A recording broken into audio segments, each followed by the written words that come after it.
Olá, sejam bem-vindos. Análise dos fatos no ar, número 32, noticiário político ágil, leve, que te abastece de informações no meio do dia, muitas vezes na hora do seu almoço.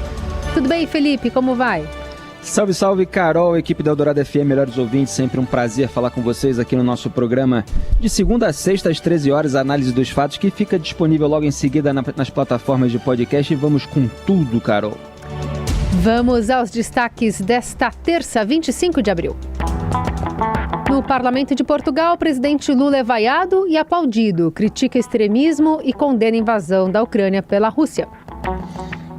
E eu perdi aqui a minha lista de chamadas. Então, aos 80 anos, o presidente americano Joe Biden anuncia que vai concorrer à reeleição em 2024. Foi um rápido problema aqui virtual. E ainda no Senado, o presidente do Banco Central responde sobre taxa de juros do banco e capitais ampliam vacinação contra a Covid a partir de hoje. O que acontece no Brasil e no mundo.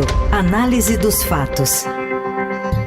O presidente do Banco Central disse que não tem a capacidade de dizer quando a Selic vai cair, já que tem apenas um dos 9 votos do Comitê de Política Monetária. Roberto Campos Neto está em audiência pública na Comissão de Assuntos Econômicos do Senado nesta terça. E questionado pelos parlamentares sobre se a aprovação do novo arcabouço fiscal seria suficiente para garantir a queda dos juros, respondeu que a questão fiscal tem peso sim na avaliação do Banco Central. O presidente do BC lembrou que o Copom não usa apenas o Boletim Focus como parâmetro para as expectativas de inflação, mas suas próprias projeções. E disse ainda que o banco, se tivesse parado de subir os juros no ano passado, durante as eleições, a inflação teria sido quase o dobro do divulgado pelo IBGE.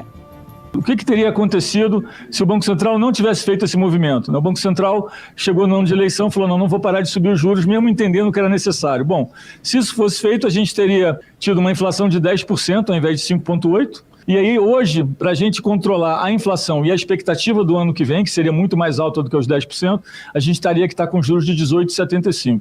E se não tivesse, a gente estaria caminhando para uma inflação que ia contaminar bastante, ia subir bastante, como o exemplo que nós tivemos aqui da Argentina. O Roberto Campos Neto tem um discurso muito técnico em defesa dessa alta dos juros em 13,75%, que já chegou, repito, mais uma vez nesse programa, a esse patamar durante o governo Bolsonaro, e ele está mostrando justamente que foi no período eleitoral em que essa taxa foi aumentada, porque já havia sinalização de aumento da inflação, ou seja, dizendo que não é nada pessoal em relação ao presidente da República, Lula, e mostrando os motivos técnicos pelos quais existe essa preocupação. Ainda há sinais de inflação alta e a inflação prejudica os pobres. Então existe uma preocupação social e ele defendeu isso nas declarações que ele deu nessa audiência. Então você tem de um lado alguém que está fazendo declarações técnicas, aliás, cada veículo de comunicação, cada portal na internet nesse momento, se vocês botarem no Google Campos Neto, juros, etc., vocês vão ver, deu um lead diferente, né, como a gente diz no jargão jornalístico. Destacou uma declaração diferente do Roberto Campos Neto, porque ele está falando coisa com coisa a respeito de diversos temas, enquanto do outro lado, você tem uma retórica política acentuada de uma pressão para que se baixem os juros sem que o governo tenha feito ainda todos os seus deveres de casa, porque a preocupação do Lula é com a eventual queda de popularidade num cenário de agravamento da crise econômica. Então ele coloca ali preventivamente a culpa no Campos Neto, que foi escolhido pelo Jair Bolsonaro. Mas ele, presidente do Banco Central, está mostrando aí que existe uma expectativa para essa queda no segundo semestre. Vamos aguardar. Ele não é o único voto, há outras pessoas ali do Copom, há outras pessoas responsáveis por essas decisões, mas que tudo vai ser avaliado tecnicamente de modo a controlar a inflação. Quando ele sentir que as expectativas de longo prazo, tudo já está devidamente encaminhado para que haja essa baixa, essa redução, aí ele vai fazer isso. E aí o governo, obviamente, vai explorar politicamente também, dizendo que finalmente ele já devia ter feito isso há muito tempo, etc. Agora, é preciso que a autoridade monetária tenha responsabilidade e não se preocupe apenas com uma questão de índice de popularidade. Na Eldorado, análise dos fatos. Presidente Lula, que inicia nesta terça a segunda etapa da viagem à Europa, com encontro com o presidente da Espanha, Pedro Sánchez. No último dia de compromissos em Portugal, o presidente foi alvo de protestos da extrema-direita no parlamento e teve até bronca aos deputados. Quem acompanhou foi a enviada especial do Estadão e repórter do broadcast Cristina Canas, que traz de lá as informações para a gente. Boa tarde, Cris. O presidente Luiz Inácio Lula da Silva já está na Espanha. Ele chegou por volta das 14 horas, que são 9 horas pelo horário de Brasília. Lula viajou para Madrid, a capital do país, depois de ter discursado no parlamento português. Durante a sua fala, ele enfrentou protestos de deputados da extrema-direita portuguesa.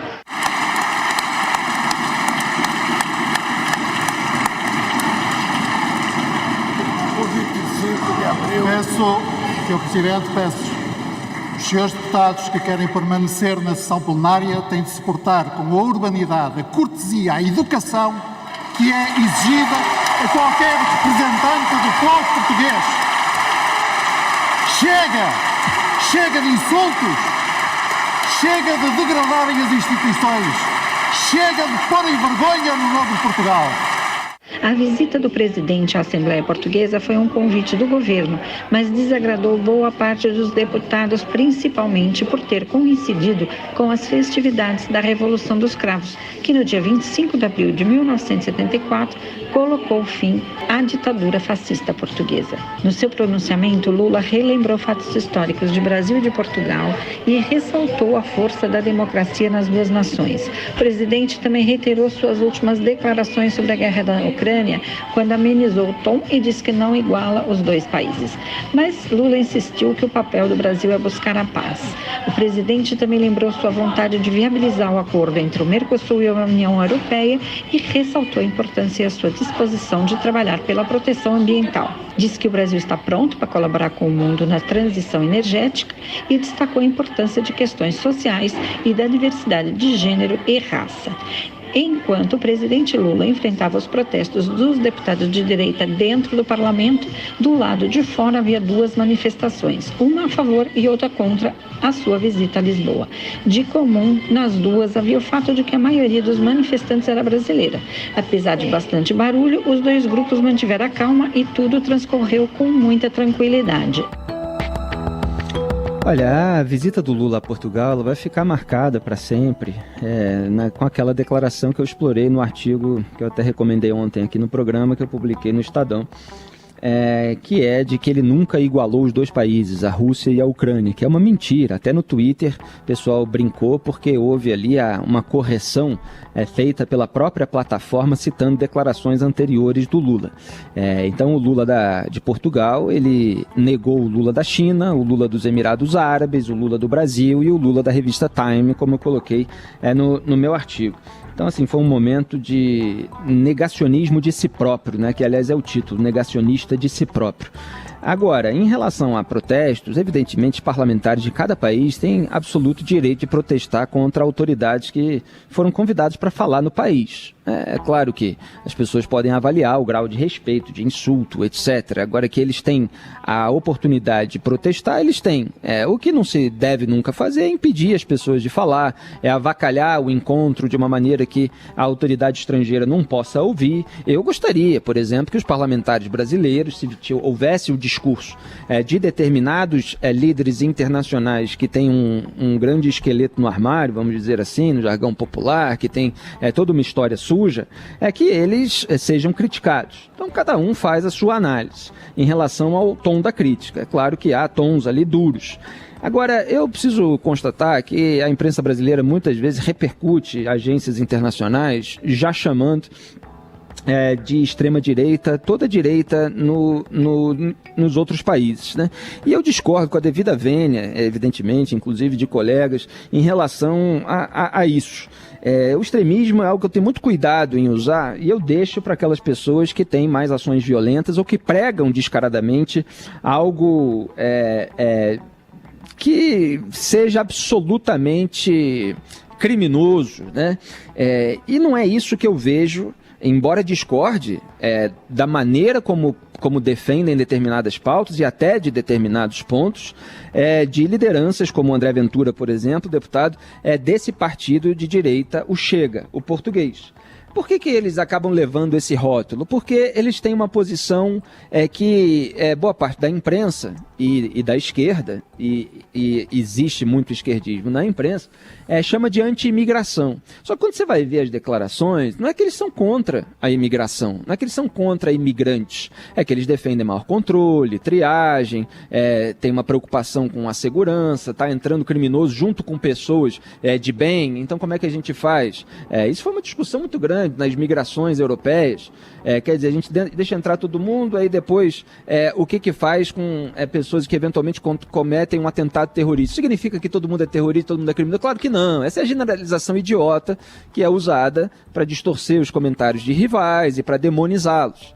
Então se cobra também que determinados grupos, e aí esse partido ele se volta ali contra ciganos, sejam privilegiados em relação a outros grupos que também imigram para Portugal. Então, assim, essa pauta, que eles defendem muitas vezes de maneira truncada, de maneira com a qual eu nem concordo, mas assim, há uma posição que pode ser defendida no debate público e ela não precisa ser rotulada como uma posição de extremista, ela precisa ser vencida de maneira argumentativa. E muitas vezes isso não existe, né? É um lado rotulando o outro, e aí a população muitas vezes fica dividida nesse nós contra eles. Então é um partido nacionalista, pode ser populista, ele é autoproclamado conservador e liberal, aí eu já teria distinções também a se fazer, mas eu não vejo um extremismo generalizado nesse partido. Está protestando contra o Lula e é natural que uma direita europeia proteste contra um líder de esquerda no Brasil, que tem um histórico aí bastante questionável, para dizer o mínimo, de uma maneira muito generosa. Análise dos fatos. Pelo menos 6 capitais, Rio de Janeiro, Goiânia, Recife, Natal, São Luís e Aracaju e o Distrito Federal, já estão oferecendo a vacina bivalente contra a Covid para todas as pessoas acima dos 18 anos a partir desta terça. Ontem, o governo federal anunciou a ampliação do reforço, que antes estava liberado somente para grupos como idosos, grávidas, puérperas e pessoas com comorbidades. Até o momento, mais de 10 milhões e meio de doses da vacina bivalente foram aplicadas em todo o país, o que significa menos de 20% do público-alvo das primeiras campanhas. São Paulo ainda está de fora do calendário nacional. Apesar da liberação, o prefeito Ricardo Nunes afirmou à TV Globo que a cidade não tem doses para iniciar hoje a vacinação dos adultos, que equivale a cerca de 9 milhões de pessoas. Nunes afirmou que está em tratativas com o governo do estado para que ambos definam o quanto antes a estratégia de imunização com a vacina bivalente. Tem que ter vacina para todo mundo, isso aí tá certo, né? E não é mais do que obrigação. Não é um motivo para se elogiar um governo que distribuiu vacina, quando é possível você conseguir vacina e você tem uma estrutura no Brasil para vacinar, inclusive uma estrutura elogiada até em outros países do mundo. Então, assim, esse é um ponto de contraste do governo Lula em relação ao Jair Bolsonaro, o governo que colocou, inclusive, a Anísia Trindade ali na pasta do Ministério da Saúde, justamente para contrastar com todo aquele negacionismo da pandemia, com essa área do governo Bolsonaro que ficou marcada e que, na minha avaliação, foi um dos pontos decisivos para a derrota de Jair Bolsonaro na eleição de 2022. Então, tem gente que despreza vacinas de reforço da Covid, acha que as 2 que foram colocadas já era suficiente, mas você tem que distribuir para a população que quer se vacinar, que quer ter aí uma proteção extra. É natural que seja assim, é o óbvio e é o mínimo que qualquer governo precisa fazer. Você ouve Análise dos Fatos, com Felipe Moura Brasil e Carolina Ercolim. Seguimos com a Análise dos Fatos para falar sobre o presidente dos Estados Unidos. Freedom, personal freedom, is fundamental to who we are as Americans. That's been the work of my first term.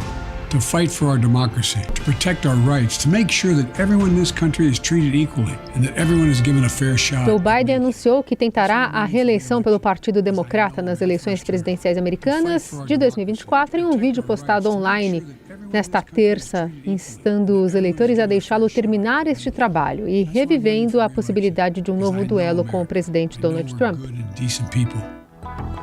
Além do rival da sua última eleição, um dos maiores desafios do presidente americano é a sua idade. Aos 80 anos, Biden é o presidente mais velho da história americana e as pesquisas sugerem que mesmo a maioria dos democratas está preocupada em reeleger um comandante que completaria 86 anos no final do seu segundo mandato. No vídeo de 3 minutos, Biden diz que passou seus primeiros anos no cargo lutando pela democracia e pela liberdade. A declaração formal da candidatura de Biden ocorre 4 anos depois de ele ter dito que buscaria a presidência em 2019 apenas para ser uma ponte para uma geração mais jovem de líderes, afirmando na época que era vital impedir que Trump conseguisse um segundo mandato. Olha, em relação à idade, né, isso me faz lembrar um debate em que uma resposta do Ronald Reagan, ex-presidente republicano dos Estados Unidos, numa disputa eleitoral, ficou muito famosa, né? Porque ele estava sendo confrontado pelos adversários em relação à sua própria idade, e aí ele se saiu com uma tirada muito engraçada que fez até o adversário rir. A plateia deu uma gargalhada, o próprio âncora do programa, que ele falou: olha, eu não farei da idade um assunto dessa campanha, eu me recuso a explorar a juventude e a inexperiência do meu adversário.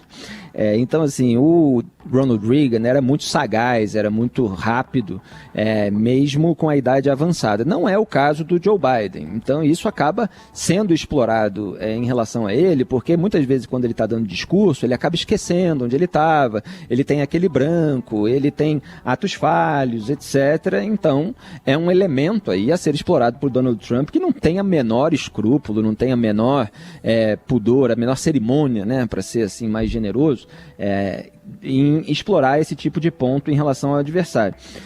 Já começou a campanha eleitoral nos Estados Unidos do ano que vem. Nas redes sociais hoje a gente vê isso por toda parte, quando acompanha ali os americanos, inclusive os próprios brasileiros, falando disso, né? E o Donald Trump já soltou um vídeo aí, eu estava começando a ver quando começou o programa, e ele já começa dizendo que se juntar tudo que os 5 piores presidentes americanos fizeram, não fariam o estrago que Joe Biden fez nesses 4 anos. Tem ali os seus defensores apontando que a inflação está mais alta com o Joe Biden, que ele aumentou impostos mais do que o Donald Trump, que teria cortado. Então a gente vai ver muito desse embate polarizado, desse nós contra eles repetido, provavelmente. Vamos ver se tem alguma margem aí para o governador da Flórida, Ron DeSantis, que estava crescendo para enfrentar o Donald Trump, mas ele parece ainda ter uma popularidade alta, apesar de tudo que fez, né? Apesar do 6 de janeiro de 2021, que foi a insurreição lá no Capitólio, o equivalente ao nosso 8 de janeiro de 2023. Vai dar muito o que falar essa briga. Análise dos fatos. E o Ministério Público de Barcelona pede a manutenção da prisão de Daniel Alves por entender que há risco de fuga. Quem conta pra gente é o Robson Morelli. Olá, amigos. Quero falar de Daniel Alves e todo o seu processo lá na Espanha. Todo mundo sabe, desde o dia 20 de janeiro, Daniel Alves está preso num presídio de Barcelona, acusado de agressão sexual a uma moça de 23 anos. Nesta semana, o Ministério Público negou novamente o pedido de soltura de Daniel Alves enquanto o processo corre. Na semana passada, os seus advogados tentaram novamente esse pedido de liberdade, com a confirmação de que Daniel Alves não deixaria a Espanha, não deixaria Barcelona, até ofereceram que os passaportes dele e dos seus fossem detidos, mas o Ministério Público entendeu que ainda há risco de fuga, sim, caso Daniel deixe a prisão. A Justiça ainda vai tomar a decisão em relação a esse novo pedido da defesa. O Ministério Público apenas participa da decisão e dá o seu parecer sobre o caso, mas a decisão é da Justiça espanhola. Daniel tenta provar que tudo o que aconteceu naquela noite na boate no final do ano passado foi com o consentimento da vítima. Ele e a vítima, cujo nome não foi revelado, ficaram fechados num banheiro durante 15 minutos da boate, e depois disso houve a acusação da mulher em relação ao Daniel Alves, dizendo que houve uma agressão sexual e sem o consentimento dela. Todo o ato praticado no banheiro não teve o consentimento da moça. A defesa tenta provar o contrário, tenta provar que houve sim o consentimento. Daniel já mudou algumas versões depois que foi preso, e disse isso mais recentemente, que fez para preservar o seu casamento. Fez, mas não conseguiu, porque Joana Sanz, sua mulher, foi visitá-lo um dia na prisão e disse que o relacionamento estava encerrado. É isso, gente. Falei, um abraço a todos. Valeu! Tá mal o Daniel Alves, né? Tá com muita dificuldade de se livrar dessa acusação e, em boa parte, não só pelos fatos em si, por todo aquilo que foi alegado pela vítima, mas também pela sua própria mudança de versões desde o início do processo, né? Foram várias vezes, depois ele alegou que estava tentando esconder a traição da própria esposa, aí começou a admitir outras coisas, mas que teve, né, a relação sexual, mas que ela foi consensual, e há elementos ali mostrando que não foi, pelo menos de acordo com aquilo que a defesa da vítima está apontando. Ele está numa situação muito ruim e essa mudança de versões, embora num caso completamente diferente, me faz lembrar o caso do escândalo das joias do Jair Bolsonaro, em que o Frederico Assef, o Flávio Bolsonaro, eles começaram a falar que era um item personalíssimo e por isso ele tinha direito de ficar, etc. E depois a defesa mais técnica que está fazendo ali, o pessoal que está defendendo Jair Bolsonaro no processo, viu que tinha uma outra construção possível para a defesa, que eram itens privados de interesse público, quer dizer, tentando jogar ali com as margens da lei, mas é claro que isso nem passou pela cabeça do Bolsonaro. Quer dizer, a mudança de versões, ela parece cada vez mais uma construção de uma saída jurídica a posteriori, para comportamentos absolutamente indevidos, cada um na sua natureza, evidente, de diferentes gravidades. E isso depõe contra o Daniel Alves nesse caso. O que acontece no Brasil e no mundo. Análise dos fatos. Sempre ser relembradas. Gente que realmente tinha uma experiência humana, tinha o que dizer, tinha o que contar e fazia da sua arte uma forma de expressão, de intervenção, de crítica, de uma maneira extraordinária, com um grande talento, quer dizer, minucioso, né? Alguém realmente obstinado a construir uma obra artística, e a gente vê muita exploração, muita coisa rasteira, muita militância e poucos grandes artistas que têm o que dizer. Parabéns aí ao Dado Villa-Lobos, Marcelo Bonfá. Aliás, recomendo também o Bruce Gonlewski, né, ator, que foi até colega de turma de meu irmão mais velho, que faz peça como cover, né, do Renato Russo, interpreta o Renato Russo, na verdade, e também faz isso muito bem. É isso.